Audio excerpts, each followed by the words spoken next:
Chapter 24. When stopped dead. Slowly she turned and looked at her brother, who was calmly transferring onions, cheese and potatoes into a casserole dish, ready for the pastry lid waiting on the worktop. What? 40 minutes, so don't fall asleep in the... Not that! Wen walked back towards her brother. The last thing you said just now. Aaron looked up with a puzzled expression on his face. What? Oh, yes, the murderer. I know who it is. He turned back to the meal. Well? Wen asked. I'll just get this into the oven and then... Now, Aaron! Wen shouted, inches from her twin. Aaron backed away, his eyes wide with shock. Wen hardly ever raised her voice, and never to him. But he soon regained his equilibrium. Arwen, I suggest you get yourself a glass of wine, since you obviously need it, and go and sit down. It will take 5 minutes to finish this, and then I'll explain. He's right, thought Wen. 5 minutes wasn't going to change anything in the scheme of things. She fetched a large wine glass and filled it from a bottle in the fridge, took a gulp from it so as not to spill any, then went to sit at the table. She sat down very slowly, watching her brother's every move. Meticulously, Aaron fitted the pastry lid to the pie, pinching a neat edging all the way round. That was followed by an egg wash, and finally he put the casserole dish in the oven and set the timer. Then he started to tidy up. Aaron! Wen said in a pleading voice. Aaron looked at her and sighed. I suppose this can wait. He sat on a chair and leaned on the table opposite his sister. You know, I said a few days ago that these murders reminded me of something I'd read. Yes. Well, I remembered where I'd seen it. So I went on the dark web and I found what I was looking for. Which was...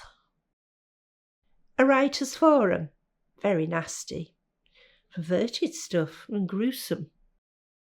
And what are you doing even going into the dark web? Wen asked.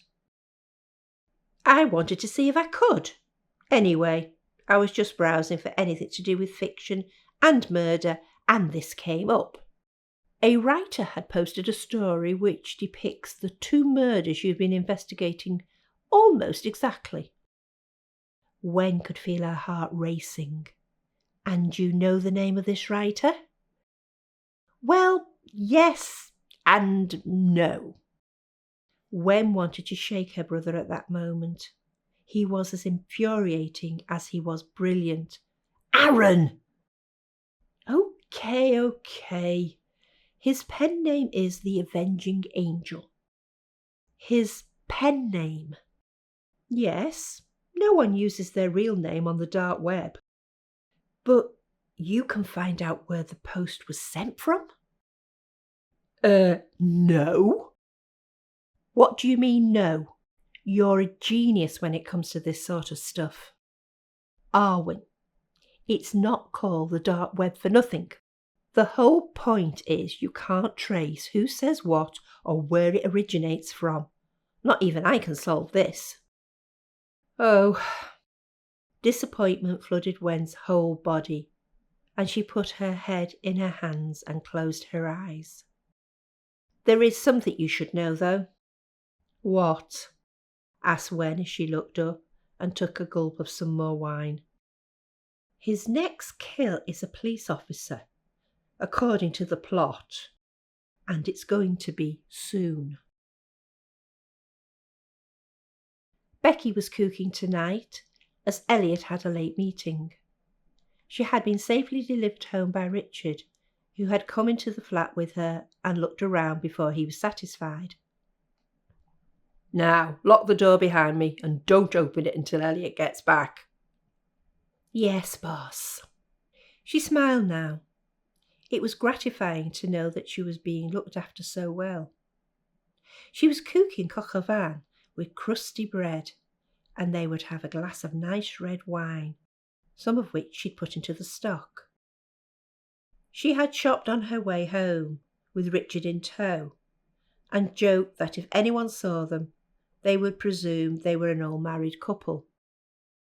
"That wouldn't be so bad," he had said with a smile on his face.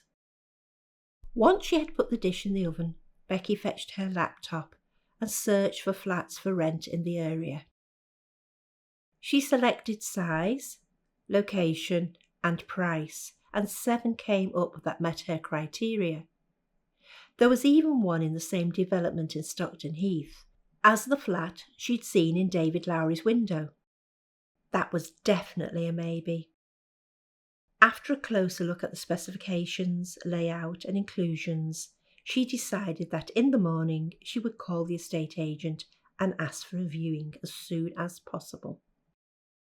She'd check that Elliot could come with her, but she was sure someone from the squad would go with her if he was too busy.